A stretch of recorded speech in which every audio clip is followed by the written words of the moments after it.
Hello there, very good evening. This is the weekend edition of Primetime News on TV1 for the Newsfirst, where the people come first. I'm Martin Satyanesan. Let's start off with a look at your headlines for this evening. Newsfirst headlines. Main sponsor. As Udayana discount, enjoy up to 70% off from Vikramahachi.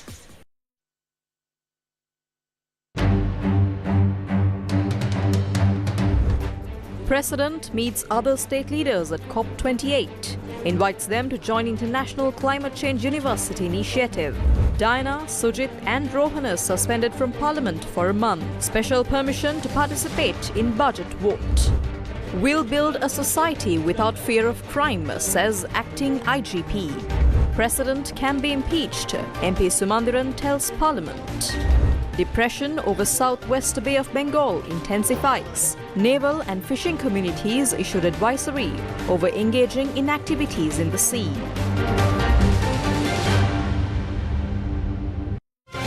Newsfirst headlines. Main sponsor. As Udayana discount, enjoy up to 70% off from Vikramahachi. On to those stories in detail. The Parliament approved the decision of the Parliamentary Committee on Ethics and Privileges regarding the conflict that arose between parliamentarian Diana Gamage and two opposition MPs. That was during a vote held this morning.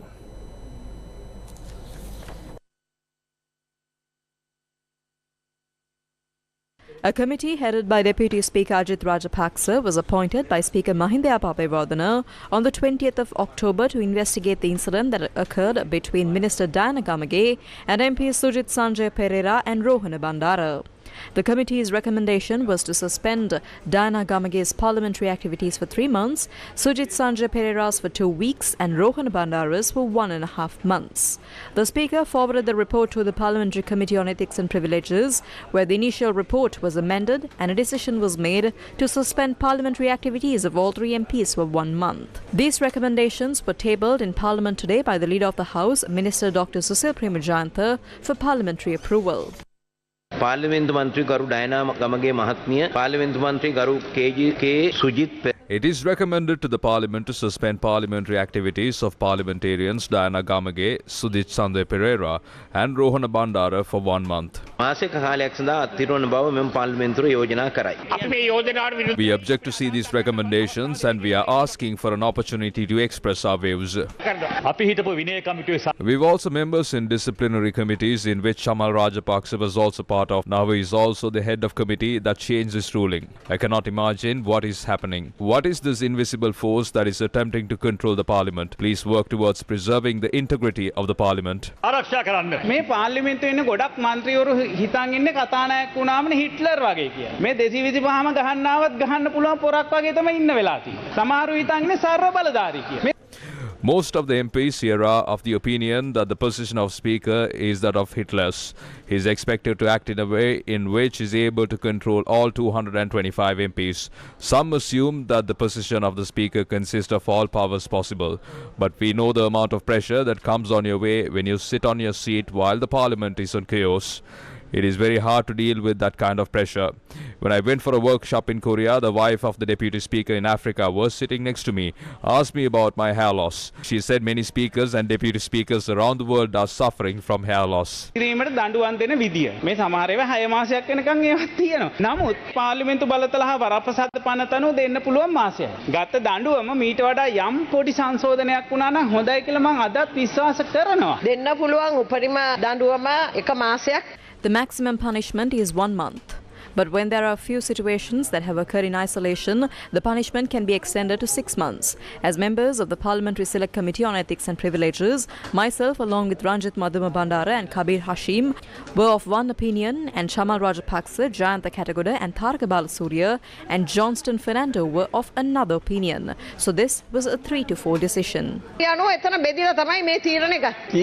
I signed the ruling after reading it. I disclosed the conflict of interest when this issue was brought to the Parliamentary Committee on Ethics and Privileges. Can't a magistrate court decision be overruled by a high court? This is something like that. If it is not a unanimous decision, then the majority opinion would prevail. I was silent during the whole process. Chamal Rajapaksa signed on the decision made by the Deputy Speaker. He already heard the initial case. Therefore, now he can't hear the appeal as well.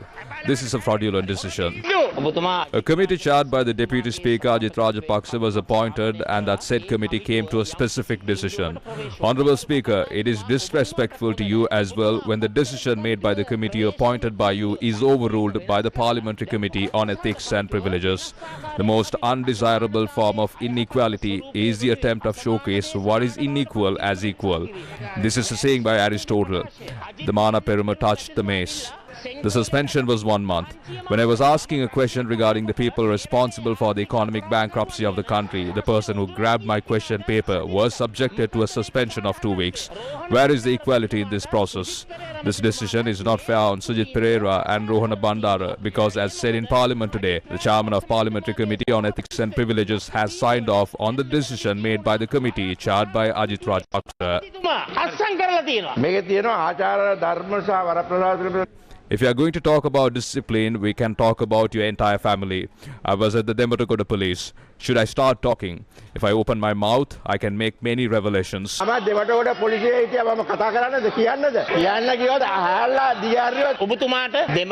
If you want, you can talk about any police stations in the country. I'm not scared. Remove the recommendations of today's agenda and start off a fresh discussion. It can be removed as per your order. If not, it does not look good on Chamal Rajapaksa because he has signed off on one thing and has subsequently changed it. In view of the controversial situation that arose, the Chief Government Whip, Prasanna Ranthunga, requested for a vote during which the members of the Samagi Janabalavegya left the House. 57 votes were cast in favour of implementing the recommendations of the Privileges Committee during the poll. Only M.A. Sumandiran of the Tamil National Alliance voted against the recommendations. Someone print gum at the police?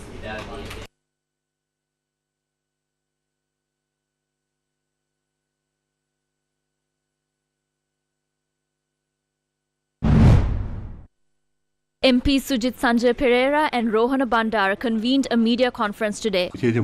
I'm not challenging the decision of the Committee on Privileges. We respect that. But the issue is that as to why this committee was appointed. He appointed this committee for us to explain our actions, but that is not what happened. What happened was unfair. If we were given the opportunity to submit a proper explanation to the Committee on Privileges, I believe that the outcome would have been much more fair. That is our stance. Majority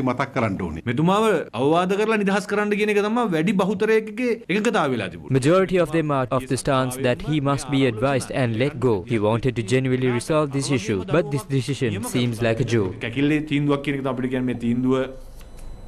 The Acting Inspector General of Police visited Kandy this morning to obtain blessings from the Mahanayaka Theros of the Malbatu and Askiri chapters. Acting Inspector General of Police Leshabandu Thenakun was welcomed by the Devarna Nilame of the Temple of the Sacred Tooth Malik, Pradeep Nilanga Dala Bandara.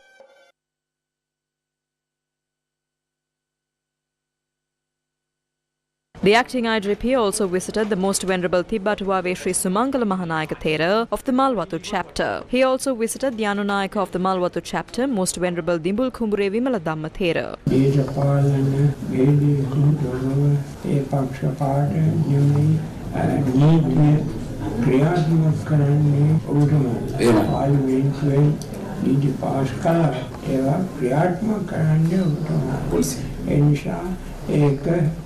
ආය පෝසත්ද බුද්ධත්ද බෞද්ධද වෙන ආගමිකද ඒ මොකක්වත් අවශ්‍ය නැහැ නීතිය ක්‍රියාත්මක කරගන්න ඕනන්නේ සම්මි රටේ තාමත්ම දරුණු තත්වයකට මේ කුඩු ඒ වගේම පොඩි දෙයක ඇති මිනිමරා ඒක ධර්ම දීපයක් තිබුණේ ඒක දැන් අමුතුම ප්‍රතිබද්ධ පත්‍රයක් තියෙනවා. The acting IGP also called on the Askiri Mahanayaka Thera.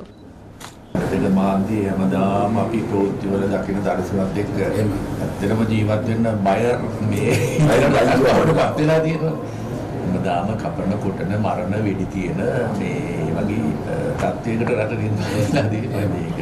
The main reason for that is the population of drug consumers in the country. We have to rehabilitate them. There are only 4,500 slots in rehabilitation centers annually, but the number of drug consumers exceed 100,000. I have launched a pilot project in Colombo to rehabilitate the drug consumers at their homes. තත්ත්වය වගේම ඉතින් කුණු එන එකනේ ලොකුම ගැටලුව තියෙන්නේ. The police has arrested 3 major drug lords in the country. Many of these drug lords have migrated to Dubai using forged passports and continue their businesses in Sri Lanka. We are working with the Interpol to take actions against this. These are big issues. They commit murders in the morning and flee the country by evening. By the time the police try to locate them, they are not in the country.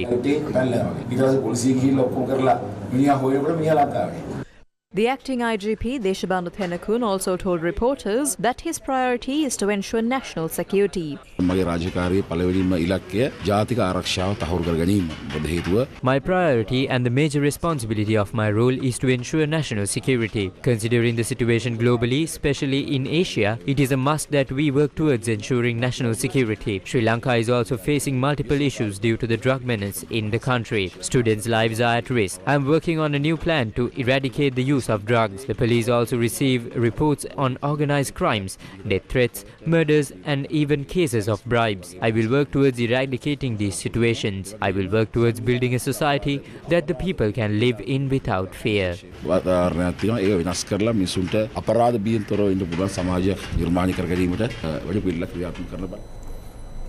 The committee stage debate of the 2024 budget was held in Parliament today. Today's debate focused on the Ministry of Justice, Prison Affairs and Constitutional Reforms. ඔය ගෙනියන වැඩපිළිවෙල අනුව ඕකේ හැමදාම පොඩ්ඩක් ඉතින් පොඩි ප්‍රමාණයක් Today, the system is such that only those who smuggle small portions end up being arrested. The masterminds and massive smugglers will always be free. Recently, someone told me that the drugs that were smuggled in boats are now imported in containers. A program must be introduced to rehabilitate the drug consumers and addicts in the country. The same groups are arrested on a loop, and when they're released, they go back to doing the same thing. බන්ධනාගාරගත වෙන අය එළියට ආපුවම ඒ වැඩේම ආපහු කරනවා. හරි උත්තරය ලබා ගන්න නම් මේම රටට ඇතුල් වීම තමයි වළක්වා ගැනීම. We must prevent these drugs from entering the country. As of the end of October 2023, 10,891 samples of these drugs were brought down to the country. But 1,477 samples did not contain the substance. This is a massive issue. The police sent the samples claiming that they are drugs. The suspects are then held until the Department of Government Analyst issues their report. 8,351 samples of heroin were sent as of November 8, but 790 samples did not contain the substance. That is 9.5%. This is an issue. Is the police intentionally doing this, or was the police genuinely under the impression that they were drugs? We must look into this. Out of this, the Valampitiya police has sent 68 samples, Kaduwela police has sent 40, Maradana police has sent 35, Paliyagudi police 28, Modara police 24, and all of the arrested suspects are in prison. The Ministry of Public Security must draw special attention towards this issue. Owing to the delay to obtain certain chemicals for the Department of Government Analysts, reports for over 5,505 samples for 3 months are yet to be issued. For 6 months, that number is 2,011, that is 7,516. Due to this delay, there are probably over 5,000 extra inmates in Sri Lanka prisons at the moment.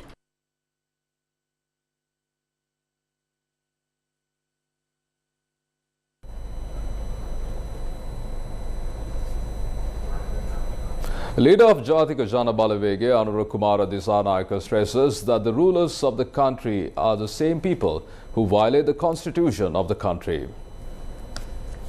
व्यवस्थाව කැඩුවේ ජනාධිපති ගෝඨාභය රාජපක්ෂ 2020 පාර්ලිමේන්තුවේ මුදල් වෙන් කරේ නෑ. පාර්ලිමේන්තුවේ මුදල් වෙන් කරලා තිබුණේ 2020 අප්‍රේල් මාසේ 30 දක්වා විතරයි. අපේ රටේ මූල්‍ය බලය තිබෙන පාර්ලිමේන්තුවට Gotabaya Rajapaksa violated the constitution. Parliament had allocated funds only until April 30th, 2020. The Parliament had not allocated funds for the government. Gotabaya Rajapaksa spent the treasury funds. He violated the constitution. Gotabaya, Mahinda, Basil were ruled as those responsible for the economic bankruptcy of Sri Lanka. Ranil Wickremesinghe delayed the provincial council election. They violate democracy. They forced the Election Commission to refrain from holding the election. A member of the NEC had to resign. He sabotaged the election. The Parliament holds the power over public finances. The Parliament had allocated funds for the election, but Ranil Wickremesinghe instructed the Finance Secretary to refrain from releasing the funds. The leaders have violated the Constitution. They also violate the fundamental rights of the people. Was it us? No, it was them. What has happened to the post of the IGP?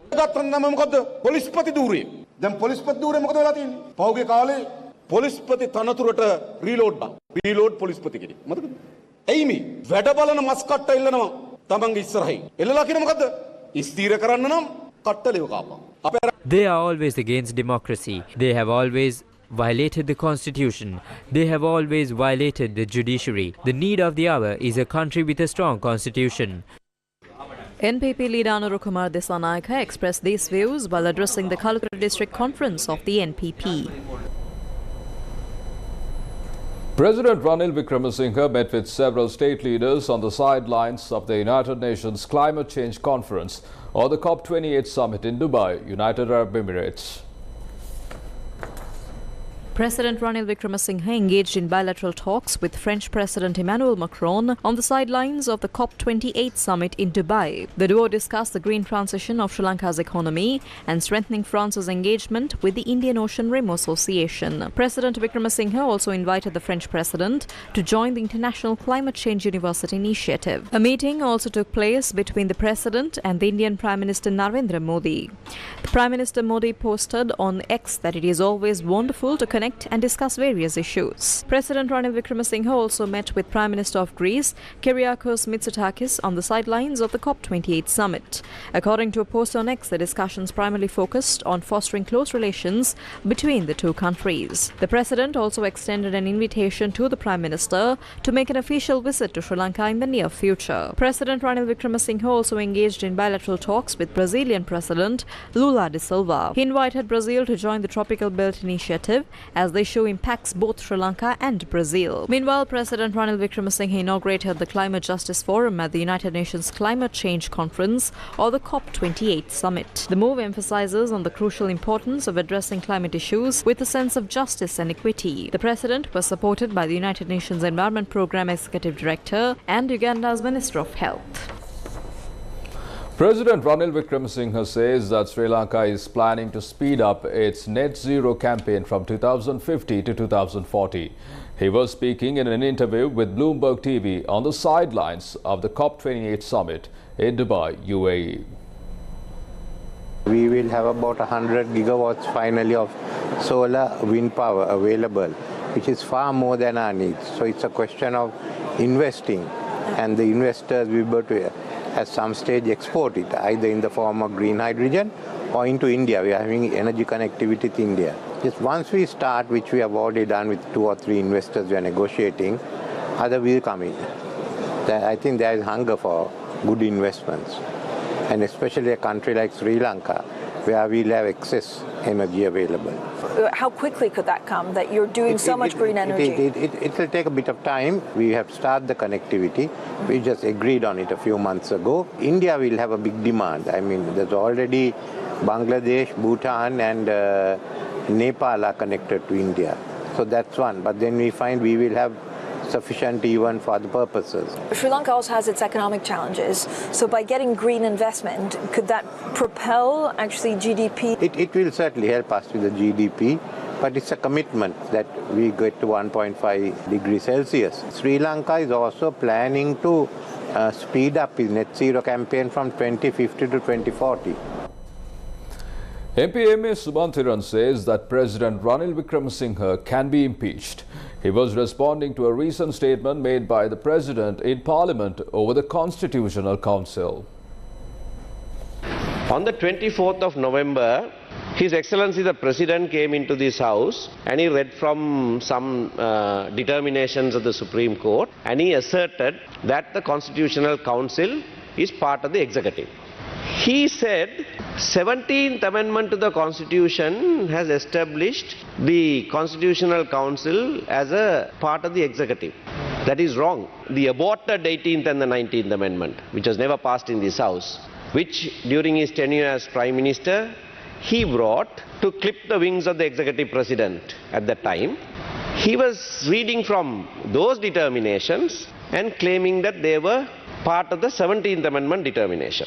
But having looked at the documents, 17th Amendment to the Constitution, this is what it says. I am reading from the parliamentary decisions of the Supreme Court in parliamentary bills, which is a publication of the Parliament. I am saying all this because I am reading from authoritative text, unlike the President. And it says, in that respect, the provisions relating to the establishment and functions of the Constitutional Council is the core of the 17th Amendment. The Leader of the House was also wrong on that very day. He rose in this House and he said the Constitutional Council appears under the same chapter as the Executive. That is wrong. There is a new chapter created. Executive is chapter 7. A new chapter 7 capital A is created. Constitutional Council is neither part of the executive nor part of the legislature. When the president comes here and says what he wants, half-baked arguments when nobody here is to challenge what he says, and then he gets up and walks away, it's important that we put him right. Now we have come into a situation of another crisis of governance. This has an implication for economic recovery as well. This has been highlighted by even the IMF, and the President is the one who is violating the Constitution. I am saying it a second time in this House in less than a month. This is intentional violation of the Constitution, an offence for which he can be impeached. In more news, the general meeting of the Ceylon Bank Employees Union Western Province branch was held in Colombo today. The conference, attended by members of the Ceylon Bank Employees Union, was held at the Vihara Mahadevi Open Air Theatre. තියෙන ප්‍රශ්න තියෙනවා. ඒ ප්‍රශ්න රාජ්‍ය බැංකුව ඇතුළු සියලු බැංකු වලට පොදුවේ ප්‍රශ්න තියෙනවා. හැබැයි ඒ කාලයෙන් කාලේ The banking system has issues. All banks, including state-owned banks, have common issues. The question is different from time to time, but the solution is the same. Different issues arise at different times, and selling it is proposed as the solution. We see that the aim is not to solve issues but to sell bank shares and privatize them completely. They are trying to continue the wrong economic system that continued in this country over 70 years, which is the neoliberal system that is rejected globally. When we attempt to stand against it as laborers, they try to shut us up by introducing various laws like the Online Safety Bill, Anti-Terrorism Bill, Labour Code and Broadcasting Authority Bill. ඒකීය කම්කරු නීති මාලාව ගේනවා විකාශන අධිකාරී පනත ගේනවා අපි අද මේ විහාර මහදේවී එලිමාන් රංගපීඨයේ ඉඳලා කියනවා සහතික වශයෙන්. Today we are standing here and guaranteeing that we will defeat attempts to privatize state banks. So don't have any doubt about it. The government is attempting to find 50 to 60 billion rupees by selling the two banks. We told the government that the Bank of Ceylon and People's Bank has collected bad debt of over 600 billion rupees. If that money is collected, there is no need to privatize these banks. There is no such thing as a loss-making state institution in this country. There are a number of government institutions that have been deliberately made to make losses by these unwise politicians.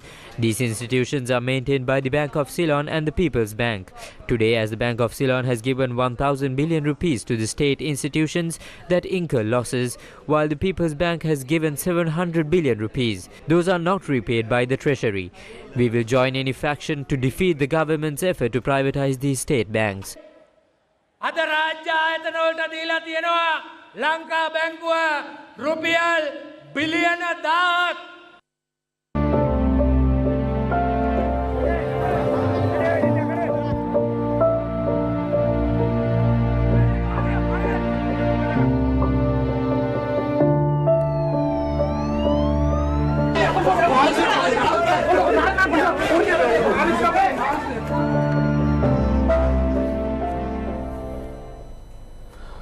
Do you remember this incident?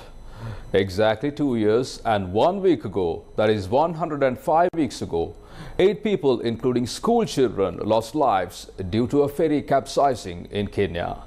Back then, on 25th November 2021, the police officer said that a new bridge shall be constructed within 9 months.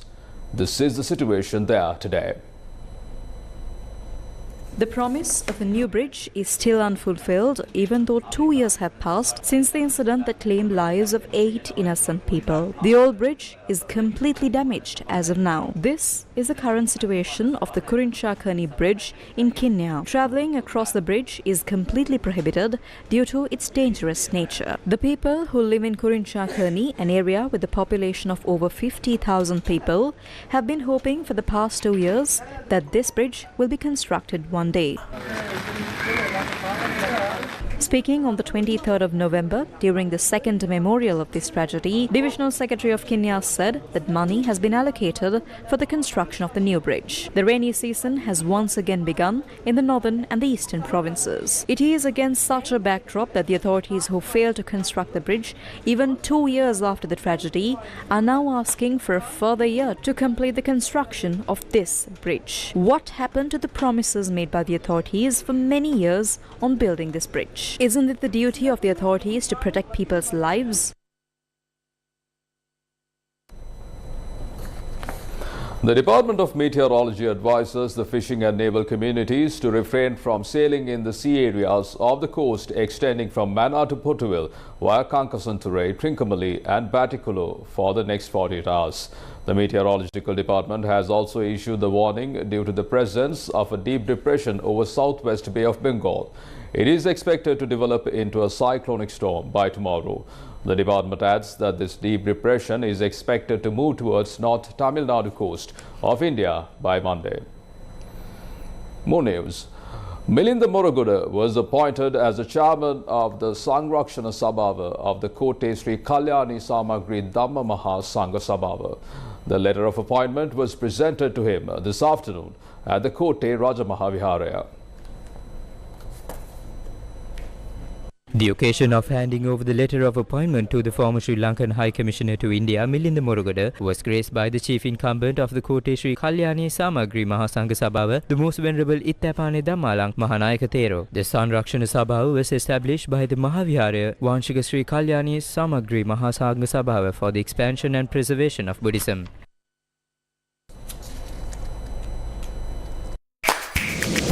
Tharu Pain discounts. Enjoy up to 30% off on frames and sunglasses this Christmas with Vikramarachi Opticians.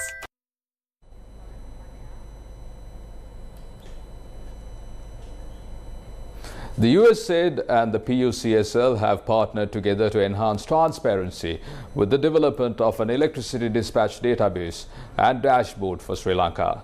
The United States Agency for International Development, in collaboration with the Public Utilities Commission of Sri Lanka, launched the electricity dispatch database and dashboard.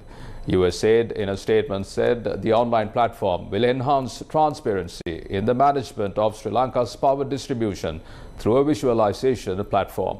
Developed and funded by USAID's Sri Lanka Energy Program, the Dispatch Data Dashboard is a comprehensive tool that allows stakeholders to access and visualize data relevant to electricity generation, forecasts, costs, reservoir details and emissions, providing insights into the energy sector's intricate operational dynamics. The Dispatch Data Dashboard is anticipated to play a crucial role in driving down generation costs for the Ceylon Electricity Board. The public will also have the ability to comprehend the dispatch process, enabling them to raise inquiries and contribute to discussions about the energy sector's future. News First with the people. Good Market Sri Lanka celebrated their 11th anniversary today with celebrations at the Colombo Racecourse grounds. The Ministry of Foreign Affairs and Good Market Sri Lanka jointly organised the International Bazaar and Cultural Show 2023 to celebrate the 11th year of Good Market Sri Lanka. 30 embassies also joined the Ministry of Foreign Affairs to host the event. The marketplace showcased stalls from both local and international entrepreneurs, while an array of cultural entertainment kept the crowd engaged and entertained.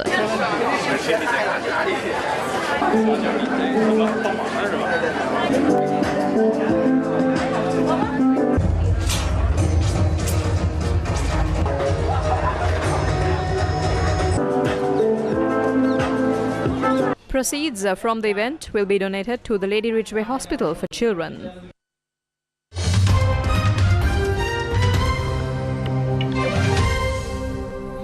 Shifting your attention to international news, Israel's attacks on Gaza have stretched into a second day after a 7-day truce with Hamas ended. The intense bombardment that came upon the city of Khan Yunis in southern Gaza, where thousands of civilians had relocated from the enclave's north as the week-long truce ended yesterday, intensified today. Israel, that in its most recent attacks, its ground, air and naval forces had targeted over 400 targets in Gaza. As it increases its military operations, it has also urged people to flee Khan Yunis and head south to Rafah, close to the Egyptian border. The United Nations said the fighting would worsen the extreme humanitarian emergency in Gaza. The number of Palestinians killed by Israeli attacks in Gaza has risen and exceeds 15,200. In Israel, the official death toll stands at about 1,200. Would you be comfortable with a close family member walking across a bridge like this?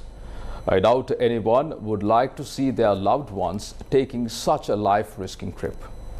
This is the bridge connecting Pusalavinna and Suryapokuna in the Yattakandia. Fortunately, Gammadda will be able to put a smile on the faces of so many people when this situation changes forever. Pusalavinna and Suryapokuna are two villages in the Yattakandia that are nourished by the Mahavali. These villages are separated by the 501 MB canal, which fertilizes the farmlands, and the two villages are connected by a wooden bridge. Children from Pusalavinna also go to school in Suryapokuna. If you take the route on the border of the Maduroya National Forest Reserve, the school is 1 mile away. The parents who send their children to school are in constant fear of their safety. The distance becomes much shorter if you cross the canal, but there is no proper bridge. Will the children who risk their lives on several planks of wood to cross the canal end up in water? The parents continue to worry, as these are burning issues that they face. One fine day, their parents brought this issue to Gammadda.